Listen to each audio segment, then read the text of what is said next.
All right, everybody, welcome to the latest edition of Saved by the Bellerin, the Arsenal football podcast here on the Sports Talk Line Network. I'm Raphael, joining you from the United States, and today an enriched London contingent. Starting at my bottom, we got Dean. Welcome, Dean. Hello, mate. Glad to be back as always. All right, another usual suspect. We got Ryan right above him. Welcome, Ryan. Hello, mate. How you doing? Doing well, thank you. To his left on my video blog dial, video pod dial, I have Sam. Welcome, Sam. Hi, Raf. Hope you're well. I am well, thank you. And of course, we have a special guest this week joining us from Football London, Art de Roche. Welcome to the pod, sir. Hi, guys. Thanks for having me. Hopefully it goes really well. Oh, it should. We're a friendly bunch. All right, let's just jump to it. Arsenal is building a little bitty winning streak. A 2-1, kind of a late 2-1 victory in the FA Cup match this week against Sheffield United. As with all the Arsenal matches since the COVID break, this one was a nervy one. They saved it until injury time to pull it out. But we're going to emphasize the positive here. Lots of good things to discuss. Sam, we're gonna bring you in here. Man of the match. Everybody in Twitter world, in Arsenal world, is nominating Kieran Tierney. Is that fair? Is that accurate? Yeah, I'd say that is quite accurate. He was absolutely outstanding.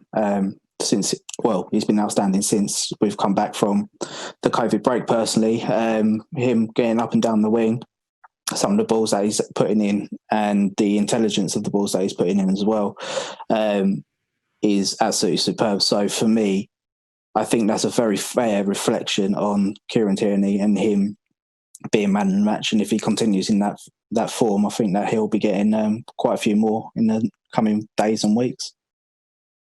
All right, thanks, Art. Let's bring you right in.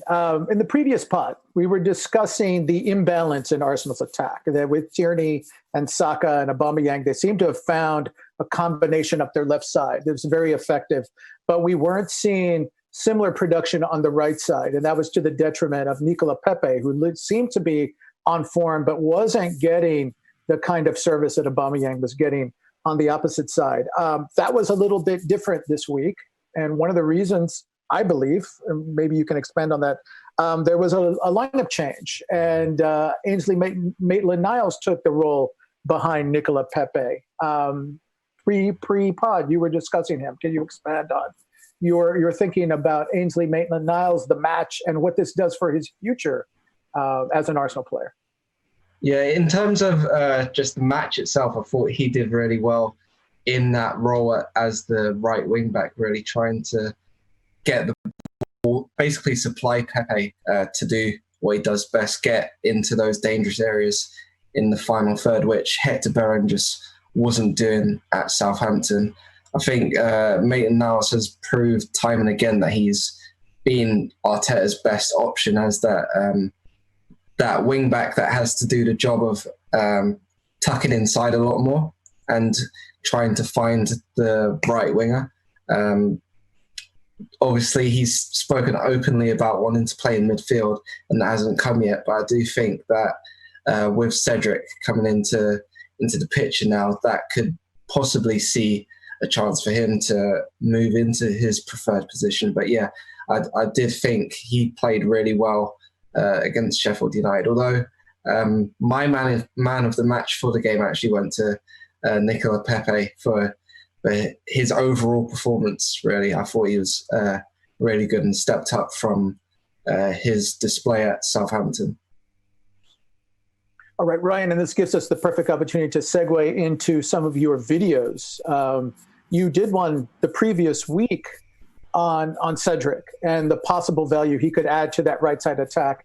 And of course, after the last two matches, even before this Sheffield match, you were talking about Nicola Pepe getting back on form. I went back and did a little statistical analysis, and it seems that he's really taken flight since Mikel Arteta became manager.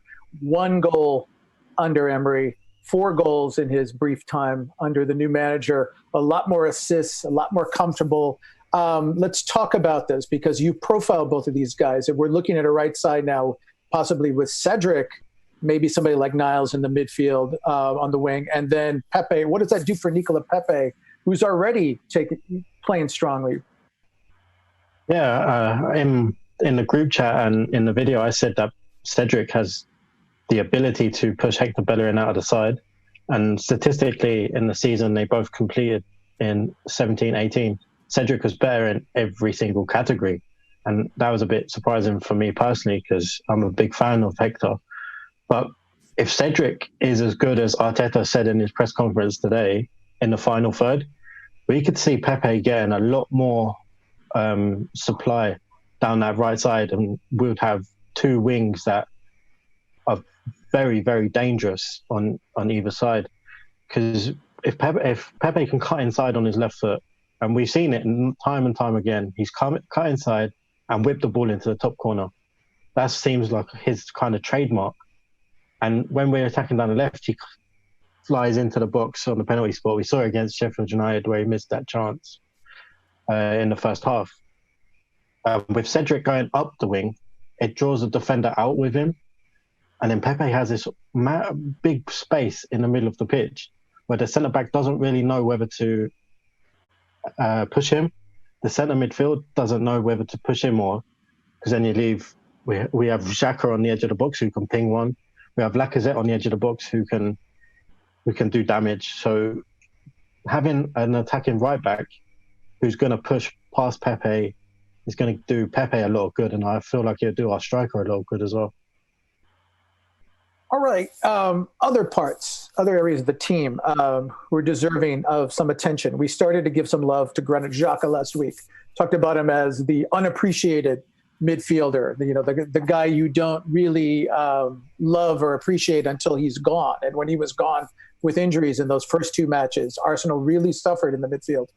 He was back, had another solid match. Dean, you were talking about another unsung player on the back of the Arsenal play, and you wanted to give a little attention to Mustafi, who is, again, one of these in the Emery days, one of the players that the fans love to hate, or maybe does love to criticize. That hate's a little too strong a word.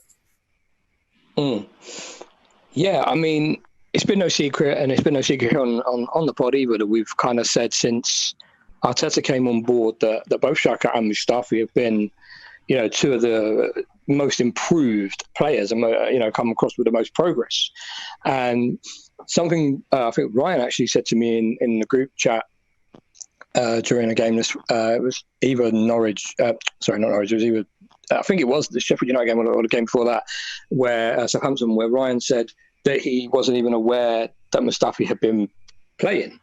And I think when it comes to those performances where players that have been criticised so much have usually got a really bad mistake in them, games where they're having a quiet game are games where they're doing really well. And it's not that they've not got anything to do. It's just that they're not putting a foot wrong. And for me, when Mustafi came along, I mean, I've always kind of judged as it is. And when he first came along, I personally, I was hyping him. I said he was going to do really well. I wasn't sure about the price tag, what we paid for him. And that's an exceptional amount for a centre-back, especially for us. So I was never really sure about that. But then, by and by over the last sort of season, he's sort of really started to plateau, really started to falter, and given us some really, for lack of a better way of putting it, bad performances. And obviously everyone was ready for him to be shipped out. And now I just feel that he's really putting the work in. He's really sort of going at it, similar to Granit Xhaka. And unlike certain other players that have been sort of discussed recently that don't seem to be wanting to put the effort in and wanting to put the work in, he's really just knuckled down, got his head down. And I really do think he deserves some praise right now. All right. And all of these players are obviously important. Arsenal's still got an injury-riddled squad. They've got some very important matches coming up in the schedule, vital to that they have as many options as they can as they fight to get into European football. let's talk about this topic. We've been talking about Saka a lot, certainly in the last couple of months. We were talking about Martinelli before he had the knee injury. Now we're talking about Niles, stepping up and performing. A lot of young players who are being counted on. Joe Willock, who's played quite a bit since we've come through.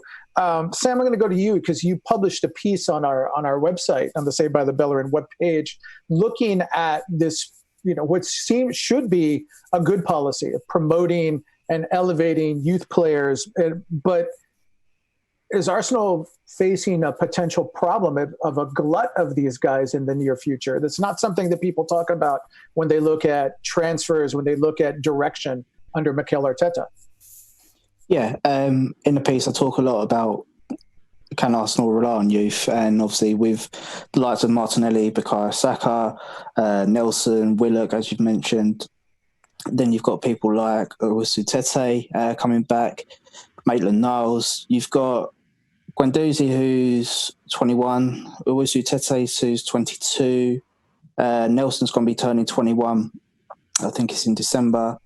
And there's somebody else that's gone right out of my head. But anyways, moving forward on that, they're all going to need a squad registration slot for next year if they're all kept in and around the first team. So when you're looking at that in terms of transfers or potential departures, incomings, you've also got to take into consideration the amount of slots that they will take from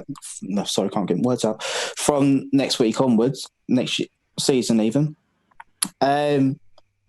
So in regards to that, it must come into Mikel's thinking in regards to his plans for transfers and also how he sees this squad shaping out.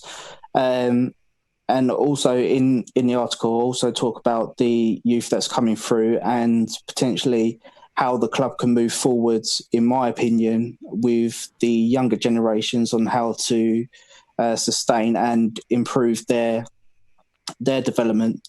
So if people haven't checked it out, then as you say, it's on our website. They're more than welcome to go and have a read and then come back to us and tell us their thoughts. Art, I'm going to push that to you now. Again, it seems like a nice problem to have. You're building internally, long term, that's a cheaper option, definitely. In years past, Arsenal fans have taken shots at Chelsea for having this massive loan program where it seemed like they had 24, 3 players out on loan. And it seemed like, this is the byproduct of having a lot of money. But what we saw, especially when Frank Lampard came in, that there was actually some wisdom to it, that they had a lot of youth players out, and this let them get them experience and bring them back in. If Arsenal is seeing a future glut, as Sam is describing, a potential glut, might we see a similar loan program? Just Arsenal keeps control of these players and then gets to pick and choose which ones they want to bring back. Yeah, I think that's a really good point, because even in January, we saw how their kind of approach to loans for their young players was changing. We saw they're now looking more specifically at which clubs their young stars are going to. How Emile Smith-Rowe spoke specifically about playing as a number 10 being the reason for him going to Huddersfield, and even Eddie Nketiah, even though he didn't go out on loan again, he was at a stage where they were shortlisting his 3 possible clubs for him to go back out on loan to. So I think they're really taking care of the kind of loan market now and trying to figure out a way to use it to their advantage rather than just kind of sending players out on loan for the sake of it. They're trying to really find clubs where these players can evolve properly for the needs of Arsenal, which is really encouraging. But also, in terms of the players that are still at the club, like Saka, Nelson, Willock, Maitland-Niles, I think the key is, and Mikel Arteta actually spoke about it, I think after Southampton or maybe just before Sheffield United, but he spoke about wanting not to burn them out yes, he's putting faith in them, but he doesn't want to have them just play too much too soon, basically. And I think that's another really important thing to take in mind with these young players. You can't rely on them too much. They need some help from the more senior players in the squad. All right, Dean, let's bring you in here. Again, let's stay with this youth program. Any players that you're aware of that you've been tracking who look to be, who Arsenal fans should maintain, should keep on their radar, even though they might not be, get as much playing time as a Niles or as a Reece Nelson or certainly a guy like Saka, but who do figure in the plans. I mean, we talked a lot about Emile Smith-Rowe last summer, but there do seem to be a handful of really talented youngsters who are just on the lip, who we're going to have to wait their turn if they want a chance to play in an Arsenal top. Yeah, first of all, I want to point out, or just say that what Ars just said there about obviously really sort of looking after the loan program now and sort of going about in a different way. I think it's become obvious that they are doing it differently now, and I think it's a really good idea, because God knows that a lot of us Arsenal fans used to talk about when players were coming back off loan, what the hell's going on? Have they actually learned anything? Or Arsenal actually recalling them really early because things just weren't going well. And I think one of the situations that may have been, an evident one to write home about was Gnabry. When he went on loan and basically was told he wasn't good enough before he then obviously left us and is doing what he's doing. So, I mean, you've got situations in, back then that were happening now. And I think with Emil as well, for example, it's obvious that clubs are looking at different prospective clubs to loan a player, and they're sort of, I guess, what's the word? They're auditioning them, they're interviewing them. And, as Art pointed out, that new strategy is going to really work well, I feel. In terms of answering your direct question, Raf, there's a couple of guys out there that have sort of been on the cusp and then sort of wavered away again, but are sort of still sat there. Other than the ones you've mentioned, that's sort of been seen. You've also got the likes of, Jordi Tutu, whose right back position may slightly now again be skewed for being given a chance with Cedric on board now, and maybe Ainsley keeping that thing. But he's proved at Bochum on his loan that he can play. I mean, as Sam pointed out before today, that he was primarily used sort of in a right mid or right wing scenario out there. So, I mean, he can clearly play all along that right flank. And so he would be a good one to sort of keep an eye on, or for the club to keep an eye on. You've also got the likes of Zach Medley in centre-back, very tall. I believe he's left-footed as well. Very good player, very underrated player. He's still quite raw, but definitely one that could be moulded. You've also got Matt Smith, who's been appearing on the bench lately for us. He's been training with the first team, midfielder. But I think I'm right in saying he's a midfielder. But yeah, he's also one to look out for. Obviously, apart from the Eddie Nketiahs, the Reece Nelsons, the Willocks that are coming up. I'm sure there's a couple more that I will think about after we stop doing the pod tonight, but they're the sort of main ones off the top of my head at the moment. All right, I got to remember to hit that mute button. So Ryan, similar question, but phrased a little different way. At the start of the season, a lot of us had heard of Bukayo Saka, but he was, again, one of these guys who thought, well, he's a future player. Circumstances kind of pushed him into the fire, and he responded amazingly, to the point now where we're talking about, give him a contract extension. Don't let him walk out the door. He's now seen as a vital piece for next year and into the near future. Is there another player that you've seen who you're watching to say this could be the next Saka, regardless of position? Kyrie's John Jules. I think if there wasn't Eddie Nketiah, Tyrese John-Jules would have got a chance in the first team already. And as I said in previous podcasts, I think if Lacazette or Aubameyang does go and we have to replace him, I think we just have to look at home. I think Tyrese John-Jules, we've got Balogun, who we don't really know what's going on there yet. But I think Tyrese John-Jules is the next one up. I think he's going to be top quality.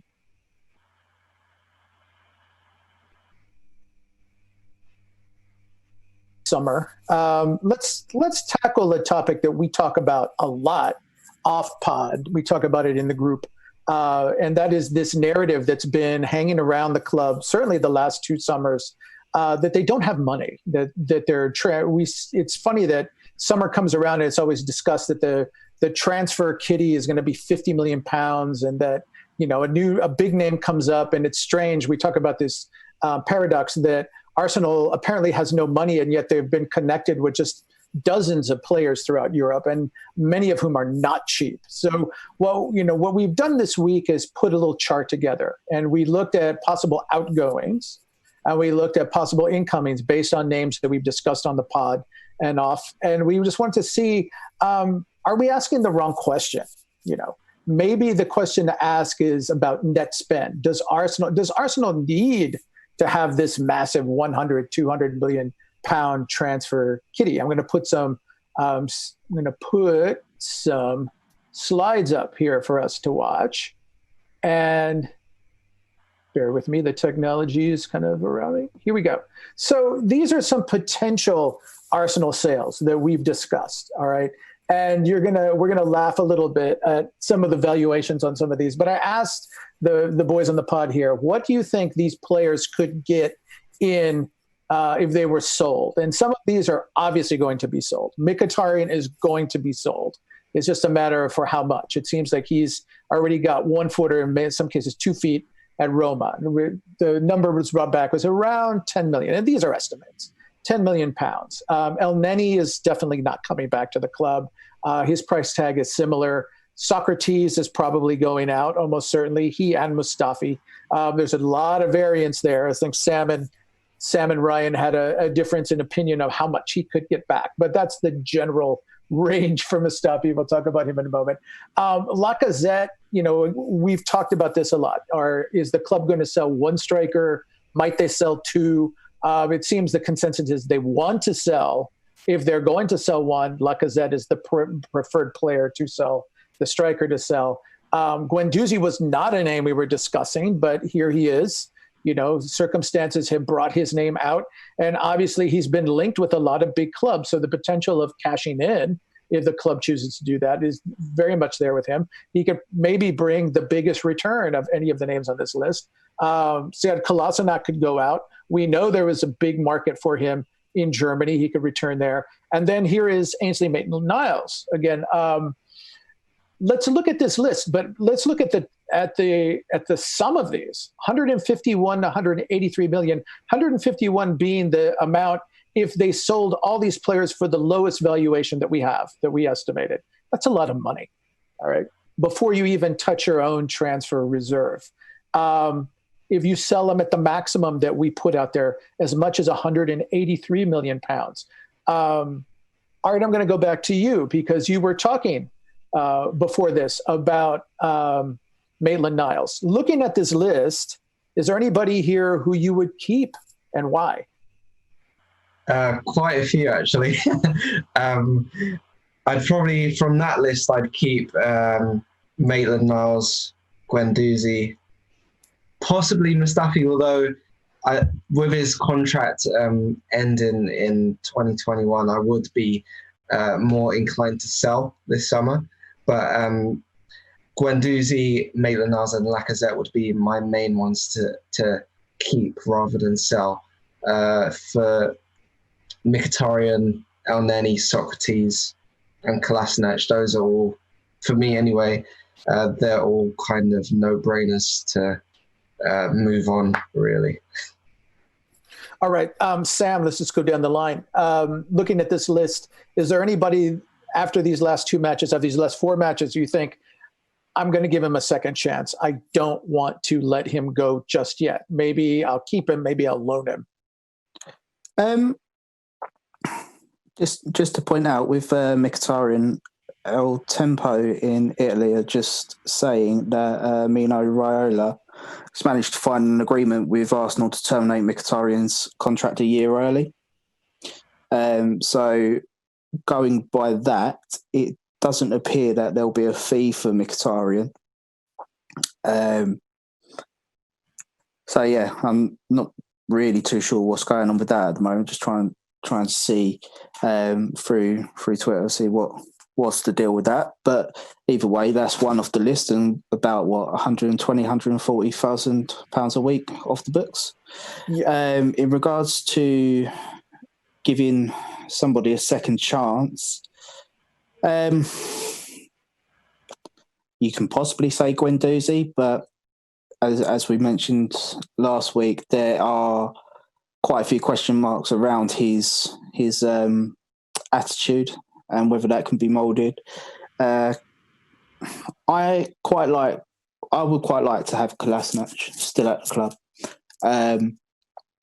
because if you're going to say Kieran Tierney's the first choice left back or left wing back, having Kolasinac as a solid second option, for me, that's a no-brainer. I think Arteta's worked with him quite closely in terms of his defending. He doesn't appear to be as brash anymore. But saying that, then it brings me back to his volley against, I think it was Rob Holding, for Sheffield United's equaliser. But yeah, as a solid backup, I'd keep Kolasinac and a question mark over Guendouzi. All right. Dean, let's bring you back in here. Here's the same menu. Who do you choose and who do you send away? Okay, so just to, again, just quickly piggyback off Sam's thing about Mkhitaryan. Obviously, Ryan pointed it out, and Sam said, and the guys have been sort of doing a bit of dilly-dally and trying to figure out what's going on there.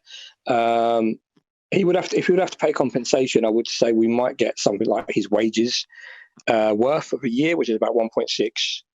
Well, I don't know, 140,000 times. I didn't work it out. I did it by times 12, but it's probably more than that, obviously. So it might be a year's wage worth that we might get for him, if not.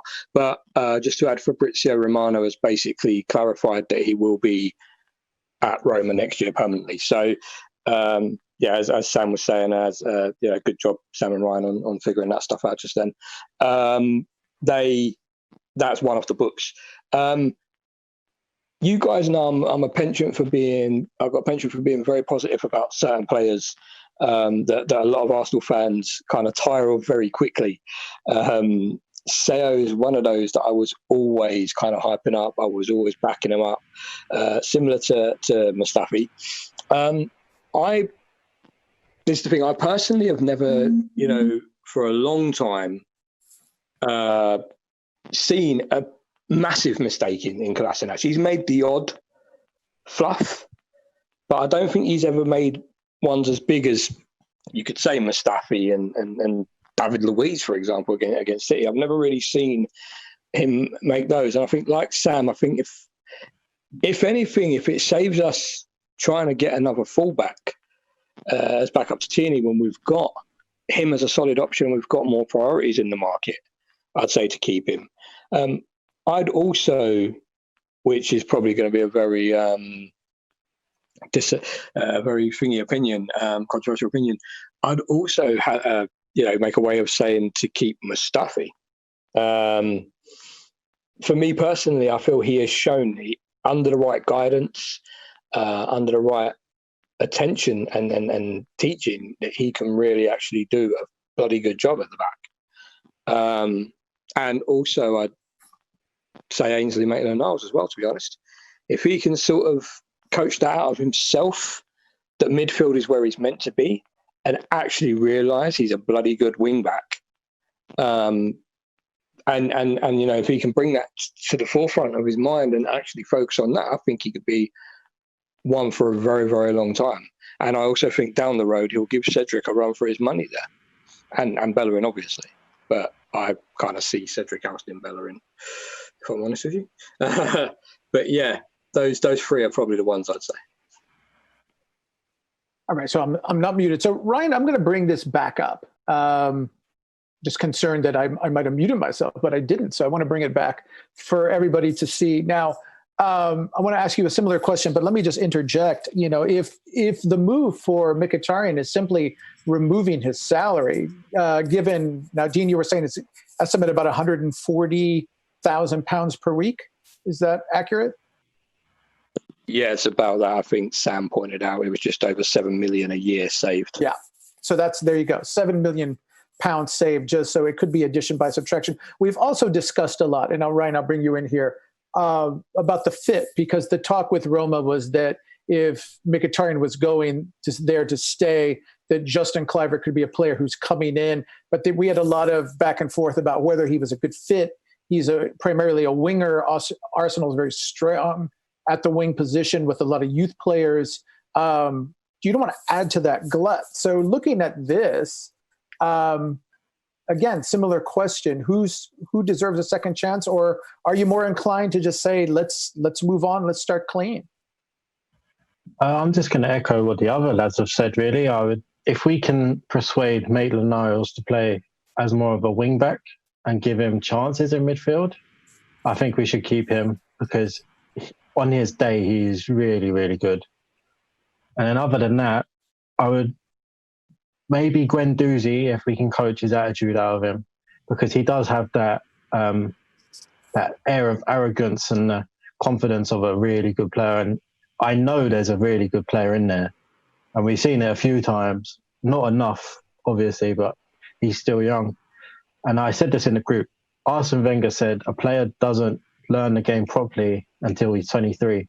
So Guendouzi still has 2 more years to learn.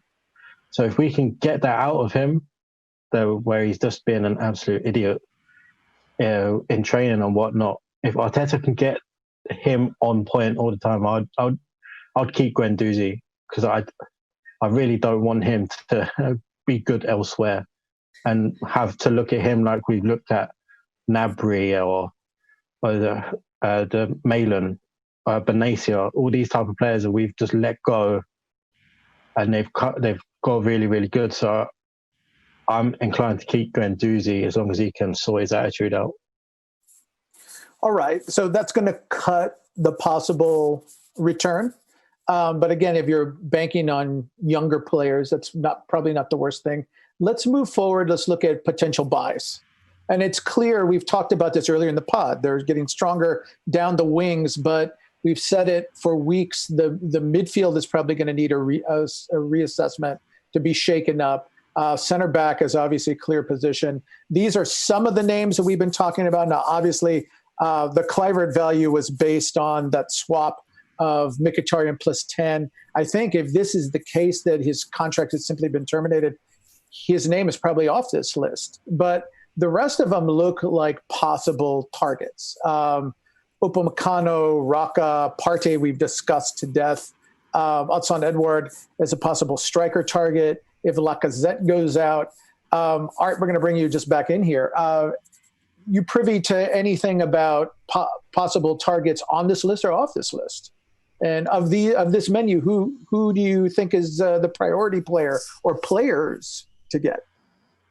In terms of just what Arsenal need, I think obviously Thomas Partey would be the priority, because next to Granit Xhaka, Arsenal don't really have that player that can link the middle and final third of the pitch really well. Dani Ceballos kind of had that spell just before lockdown where he was doing that really well, but we haven't really seen that post-lockdown really, so he'd probably be the priority. But I'd say where Arsenal finish this season is going to dictate what they can do, and there's no escaping that, I don't think. So other than Partey, I know James Benge has reported, my colleague at Football.London, that Arsenal are aware of Odsonne Edouard at Celtic, but whether anything else has come of that, not too sure yet. other than that, I'm not feeling too strong on Coutinho, just because of the younger midfield options we already have at the club. Even though we might be missing that link between Xhaka and the final third, I don't think Coutinho is the answer for that in 2020, really. And also, I think Emile Smith-Rowe could stand to benefit from having that space open for him rather than having it filled by Coutinho.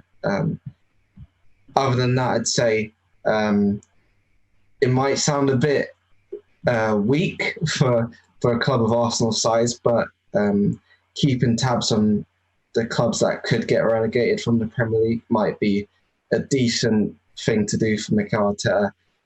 Just seeing as obviously you've got Jack Grealish at Aston Villa, David David Brooks at Bournemouth, who I really like, Emi Buendia at Norwich as well. There are players in those clubs who could really improve Arsenal, I think, even though they're in relegation scraps at the minute. All right, now I want to stay with this menu. Sam, I'm going to go to you, but I don't want to lose track of the reason we came here, which is this narrative that Arsenal can't afford this. So even if we're playing with this figure, let's take the second, third through six, Upamecano, Raka, Partey, and Edouard, which seem to be, again, that's right down the middle of the club. Those seem to be the names that are mentioned the most, certainly Upamecano, Raka, and Partey. Looking at those four, that's about £140 million. Again, even if we were to take Guendouzi off, if we were to take Maitland-Niles off, that total in outgoings is still around 90 million, which makes the difference, the net spend, the number we've talked about, around 50 to 60 million, which seems to be very reasonable, even under the COVID circumstances, even given, limitations that Arsenal may have. Again, let's bat at this narrative because we do it a lot. It doesn't really seem fair for a club of Arsenal's stature to say that they can't go after a player. They did it last summer with Nicola Pepe. It seems like, again, putting these numbers up here, they can go after anybody they want to. Yeah, they can, in my opinion, because as we've discussed previously, regarding KSE putting significant money into the club over this COVID period would release the transfer funds for us. But even if we was to get just them four players, so Upamecano, Rocca, Partey, and Edouard, that in itself, for me, is a very solid transfer window, and it addresses right down the middle of the side, which Mikel's indicated that he's looking at targeting, because as we spoke about previously, the asymmetric midfield that he wants, he said in, I think it was post Sheffield, that we don't have that yet, and the key word in that statement is yet. So he's clearly targeting the centre of midfield. So even if it was Rocca and Partey, that's still a good transfer window. But ultimately, I do think, and I don't think that we can afford to miss out on Upamecano at centre-back as well, because with Saliba coming in, and as Mikel quite rightly said, most fans are putting a lot of hopes into this young boy to be the defensive saviour. I do think that we need to get somebody that has top level experience in next to him. Another player, just to touch on Art's point about relegated teams, I would potentially look at bringing in is Tyrone Mings from Villa as well. For me personally, I think that he has got the makings of a very good centre back, as long as he's got somebody solid alongside him. But again, that's picking up signings from relegated teams can be beneficial. You just have to look at some of the signings that Liverpool have made over the years. They're rough, ready, know the league, and they can potentially hit the floor running. So either way, Arsenal will be spending this summer, I believe, and I think that they will be having a very good transfer window. All right, Ryan, similar question. Again, who are the priorities off this list? And, let's again give you a chance to, I'm going to feed you off Sam's comment. You're looking at clubs that are in danger of relegation. There's one name that immediately pops to your mind. You're already smiling thinking about him. Any others besides Jack Grealish who you could talk about this week? My priority isn't on the list, but Upamecano, Partey, they would be a big priority for me just to get that spine strong, because we seem to be lacking in that area quite often. Midfield seems to be where we get bullied in the big games. We saw it when Xhaka went off against City. They just ran us ragged in that department. So Partey coming in would help a lot. And I watched Mark Rocker against Real Madrid the other night, and I have to say, Sam's description of him was on point. He is a quicker, agile Xhaka.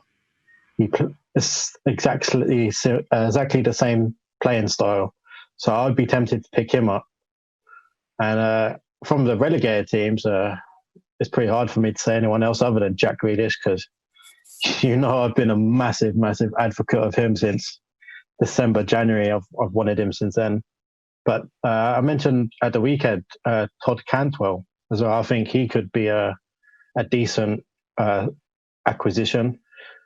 Ben Godfrey, Max Aarons from Norwich. I think they would be, not so much Max Aarons now because he got Cedric on a permanent, but Ben Godfrey, he's really, really good at centre half. And as I've mentioned before, I feel like we need a centre back that can do it dirty, the ones that know how to defend for their lives, because we always have these defenders who don't really come across long balls into the box very often. As Mustafi said in his interview after the game, that they have so many balls coming into the box or whatever. But as Arsenal, we're used to that. We've seen it for the last 10 years. We still can't defend a long throw in. Still can't defend corners.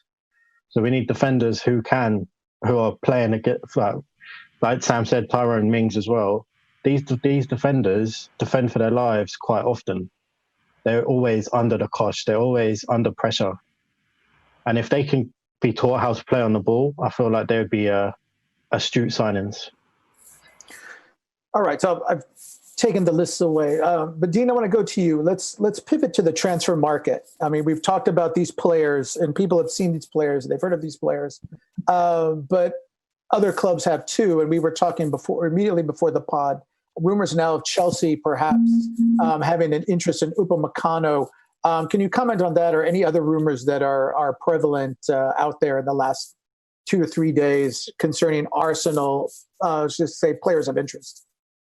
Well, first of all, I just want to add that I know Sam likes John McGinn as well. I know it was one you probably would have forgot to mention there. But also, just to say, we did do a poll on the podcast Twitter page between who would fans rather see if both were available, Cantwell or Grealish. And the overwhelming majority was for Jack Grealish, but that poll went up literally minutes before Cantwell scored the goal he scored. And personally, I thought that his percentage would have shot right up. It didn't, unfortunately, but I'd say I'm happy with either of those two. Also, to point out, it's been confirmed as well. There was actually no talks, apparently, for Kluivert, which is another thing that Fabrizio Romano has said. So that apparently didn't even come into the equation, despite all the reporting of it. This story about Chelsea and Upamecano, I was saying just before we started recording here that I tried to do some digging on that because it was pointed out to me just before we came on here. And the only sort of noise I can find about that is from a Chelsea-centric blog that doesn't seem to cite any source or editorial where it's come from and hasn't really given any sort of background information. They've just sort of talked about how they hijacked Werner from Liverpool's stance and how they could probably do the same despite him possibly looking likely to come to Arsenal. The other one was people you were discussing, Odsonne Edouard from Celtic, a gentleman by the name of Ryan Mcdonald, who is, I believe, a journalist at the Scottish Sun. Someone called Mark, who goes by Brazilian_source on Twitter, was asking him if he'd had any sort of information on that. And he said that Celtic have got wind of something, and so they're trying to get into contract talks with Edouard now, but there doesn't seem to be anything fresh. Not so much anything new from that at the minute, like other than these. There's not really been too much. I mean, obviously more and more comes out about Thomas Partey. There was obviously Kieran Trippier was on another podcast recently and had said that Thomas has been asking him about the Premier League, and he also made the point that he speaks very good English, so he would fit well in if he came to the Premier League. There's been a lot of talk surrounding Partey. Obviously, Mark Roca. There's also Carlos Sola we're being linked with as well. And I think Valencia sacked their manager just yesterday as well. So that could be a very interesting turn of events, depending on what happens there.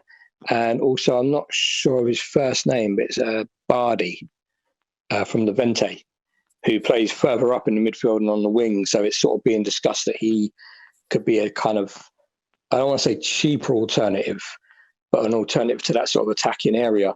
And just to quickly just throw something out there that Art was saying about obviously looking at Emil Smith-Rowe and people like that could benefit from us maybe not going for sort of someone in that area and get more playing time.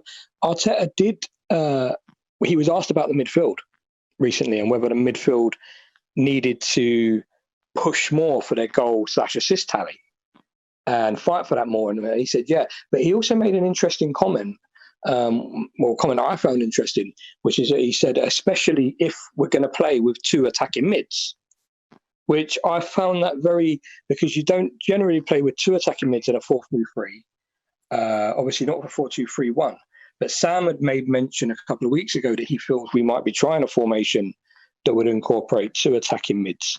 And I do feel that if we go that route, we could potentially find a road where we could have someone like, for example, Emil Smith-Rowe, and then someone more experienced, say, for example, Coutinho, both playing in tandem in an attacking midfield together, sort of thing, as well as learning from him in training. I just found that interesting that he mentioned the attacking midfield area, two of them on the pitch.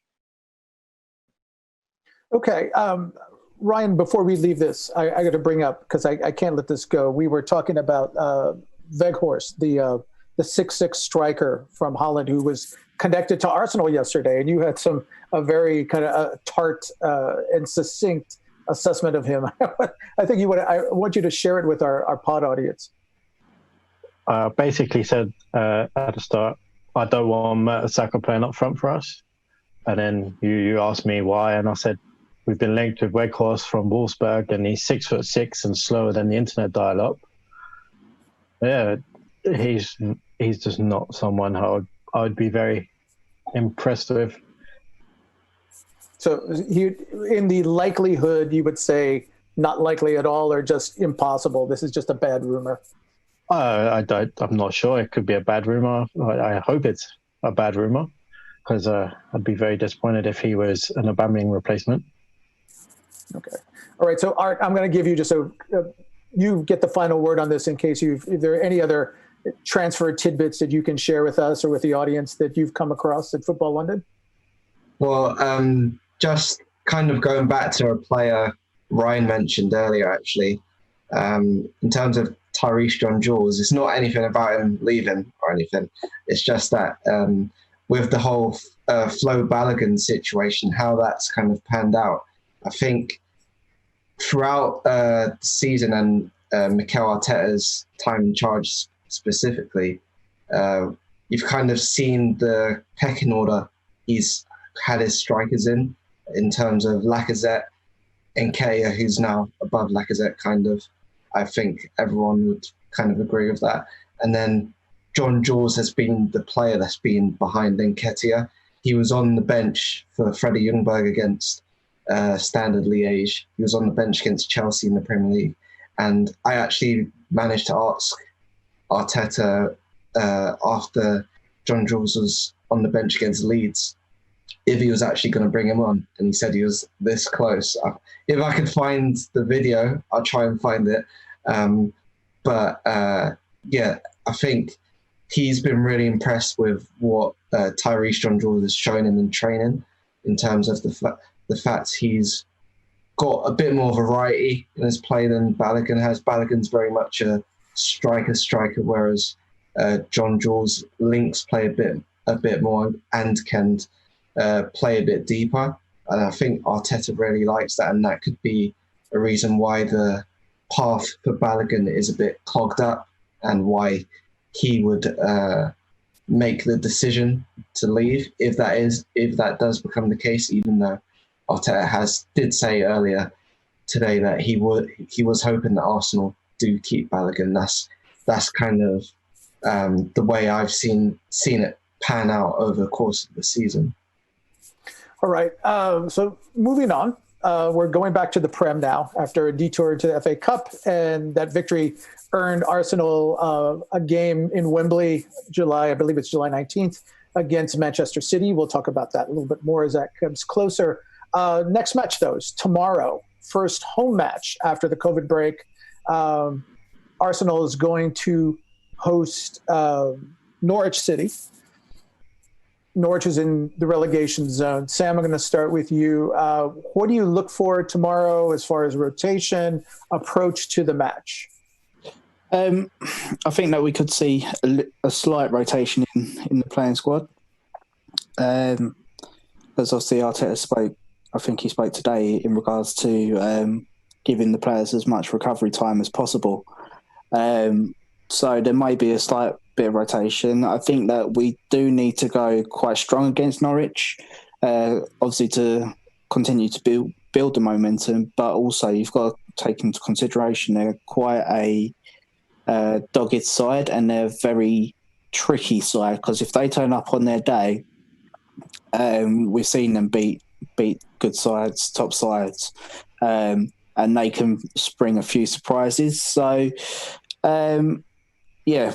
with Norwich, I think that it's going to be a tricky game, but it may come down to whether Arteta springs any tactical surprises as well in terms of formation, because obviously I seem to think that he wants other teams to adapt their formations to counter us rather than us countering them.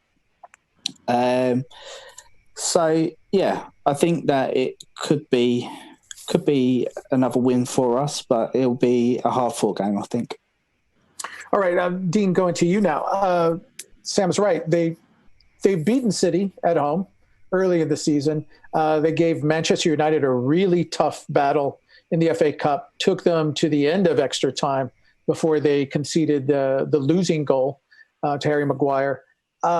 So they might be a little bit deflated, could be an advantageous timing for Arsenal, but also it seems they had some problems with cards and injuries, and Arsenal might just be catching them at the right time physically and mentally. I think it's going to be Samson. I think it's going to be a hard-fought match. As you say, they are in that sort of predicament. But I believe Sheffield United were in that predicament when we played them, the weekend, and that was still a very tough match for us.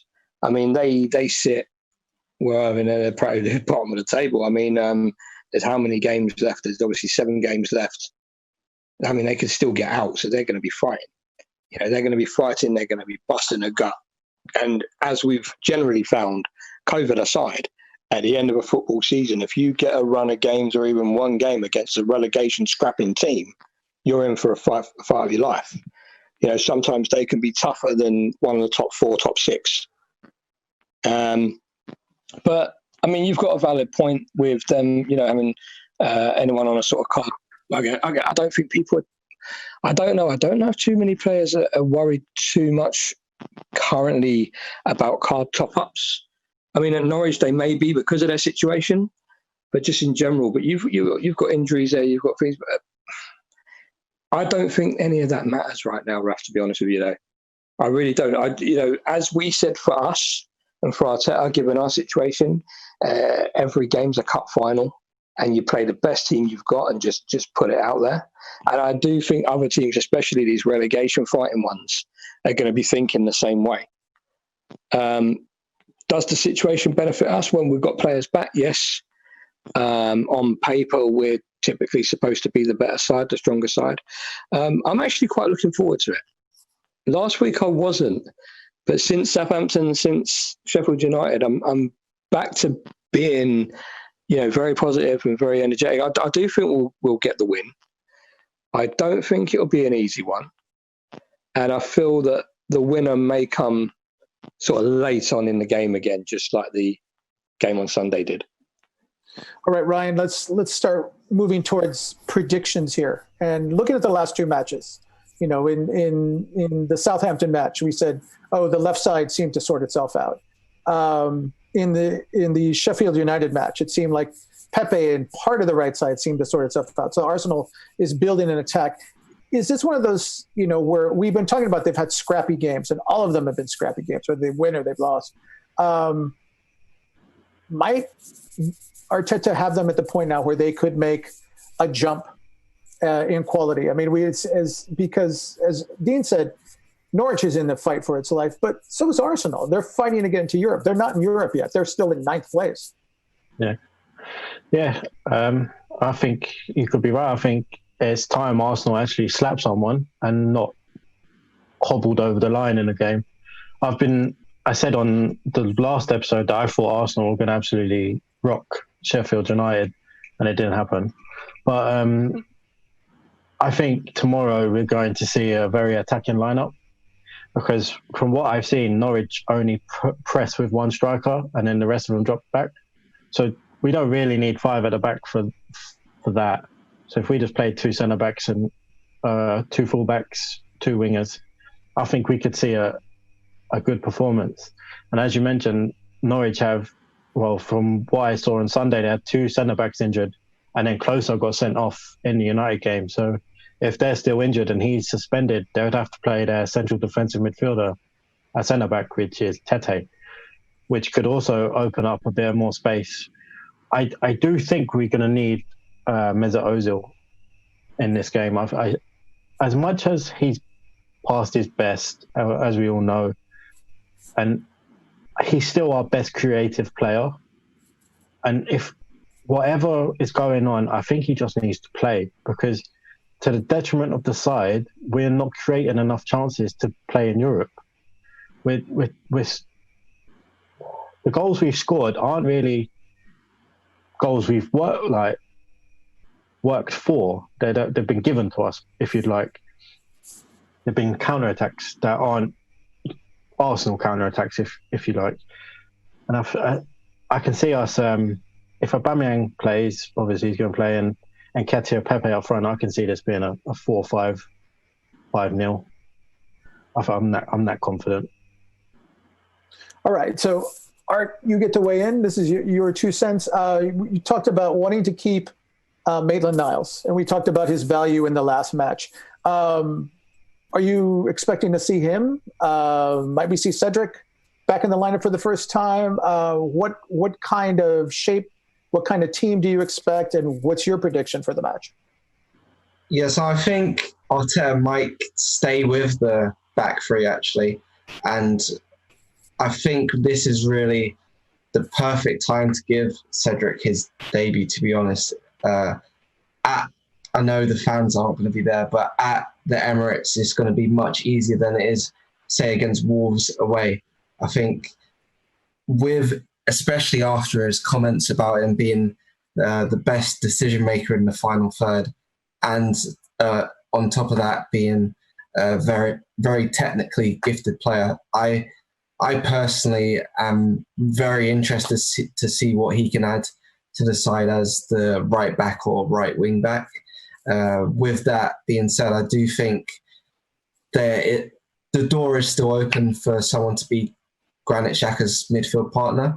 So that's where I would put Ainsley Maitland-Niles, even though I know most people probably won't risk Maitland-Niles in midfield tomorrow, but that's just a gut feeling that I'm going to go with. And then Tierney centre-back for me. I don't think Kolasinac worked at centre-back at Sheffield United, even before his mistake that led to the equaliser.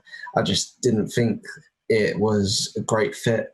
So, yeah, Tierney centre-back, Saka wing-back, and Aubameyang as the left-sided forward would work well for me. And Eddie Nketiah back up top in the Premier League, as I think the rotation between him and Lacazette's working quite well. They're bringing the best out of each other in the way that Arteta likes to see. Even though they aren't scoring bags of goals, they're still playing to his demands, and I think they're doing their parts quite well. Give us a score, Art. 2-1 Arsenal. Okay. All right. So, Sam, talked about the flanks, talked about the back line, talked about the rotation. It seems, we talk about building an attack, but also covering up your vulnerabilities. It seems the biggest challenge Arteta has week to week, certainly since the end of the COVID, is putting a coherent and productive midfield together. Who do you look for in the midfield tomorrow, and give us your prediction? In the midfield tomorrow, I would probably say Xhaka. I am actually going to go with our suggestion of putting Maitland-Niles in midfield as well, because he's got that dogged tenaciousness in there as well. And obviously we can see that he can play. The only issue that I've got with Maitland-Niles in midfield is I think that he's a bit too lackadaisical on the ball. But yeah, I think that he may get a chance in there. And if we're going with 3 in the middle, I would probably say Ceballos with potentially Saka out on the wing. But if Tierney goes in as a left centre back, I think Saka could potentially go back as wing back. But then again, we'll have to wait and see what the lineup will be. So yeah, I think I'm going to go with 3-1 tomorrow. And I will say it again, and hopefully I'm not jinxing it, but I think Orba will go with 2 goals. All right, so Dean, final call. Lineup and prediction. I'm going to go a bit different to everyone else. I feel, as Art said, maybe the 3 at the back with the wing backs may be the way to go. But I actually think it's going to be Mustafi holding, and I think Socrates is going to get a game back with Tierney on the left and Cedric on the right. I think it's going to be Orba up top, Saka on the left, Pepe on the right. And then I think the 3 in midfield we're going to go for is going to be, as I say, I feel actually won't be 3, will it? I think it's going to be Xhaka. I'm probably messing this up now as I'm trying to think about it. It's going to be Xhaka. You know what? Torreira is being assessed for tomorrow. So I don't know if he'll start him, but I feel we'll see Torreira at some point. But I'd like to see Willock. I'd like to see Willock in that midfield next to Xhaka. With, as I say, Cedric on the right and Tierney on the left. And then, yeah, Pepe, Saka, Orba up top. Score? Yeah. As I said, I think we'll win it. I think it'll be hard fought. I'm going to say 2-1. All right. Okay. So I'll throw mine in. I'm going to say 3-0. I've been very conservative with Arsenal, and for a good reason, but I don't know. I just have a hunch that coming home, that might click a little bit better. And I'm just going to say another goal from Pepe, who's going to continue the hot hand. All right. So that brings this edition of Saved by the Bellerin to a close for Rafael here in the United States, for Sam, for Dean, For Ryan and for our guest, Art de Roche, welcome again. Hope you come back. Pleasure to have you. That is all for us. Join us again on Sports Talkline on the Saved by the Bellerin page. You can find all these gentlemen on Twitter. We're all over the internet. Ryan's videos are on YouTube. So again, we're hoping for better results, more points, and a steady climb up the table. All right. Good night, everybody. Saved by the Bellerin is a Sports Talkline production. This pod features work by Dean, Raphael, Ryan, Sammy, Marissa, and Freddie. Music is provided by Purple Planet Music, which can be found online at www.purple-planet.com. Thank you for listening.